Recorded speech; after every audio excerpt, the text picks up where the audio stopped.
So we're both pregnant about the same amount of months. And from when our bodies, like our bumps started to kind of show, I think that was when I noticed that we approached our diets very differently.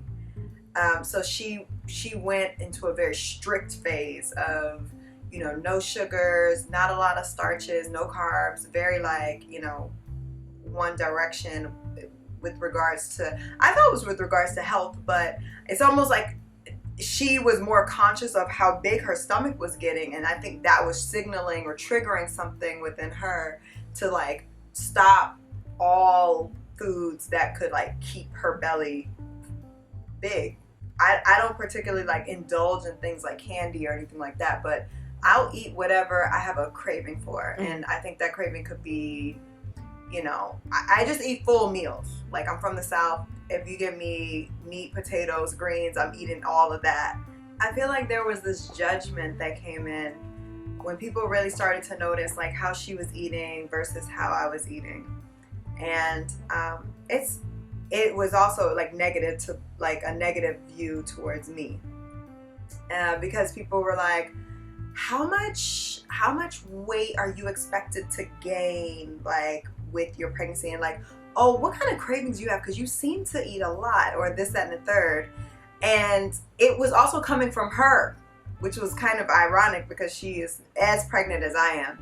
I mean, we both have the same size bellies, but I did feel like she was very in tune with how I was eating. And I almost was, it made me a little self-conscious, because I'm like, is this a cultural thing? Like, I feel like as a Black woman, not that Black people eat any old ways, but I just don't want to be judged as a Black pregnant woman on, going and getting whatever kind of food I want. And then I felt like she felt like what she was doing was the right way to approach a diet. So it was a little off-putting.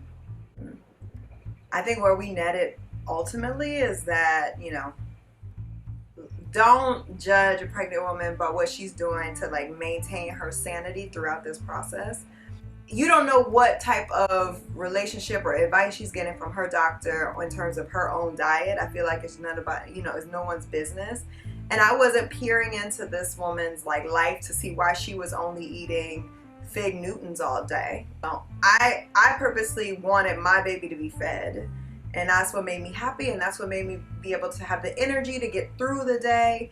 So I just feel like every woman's journey is very different, and it's really no one's business. But I did feel like there was this like interesting judgment coming from other women about my body and what I was eating, and I knew that came from them having some sort of insecurity with themselves.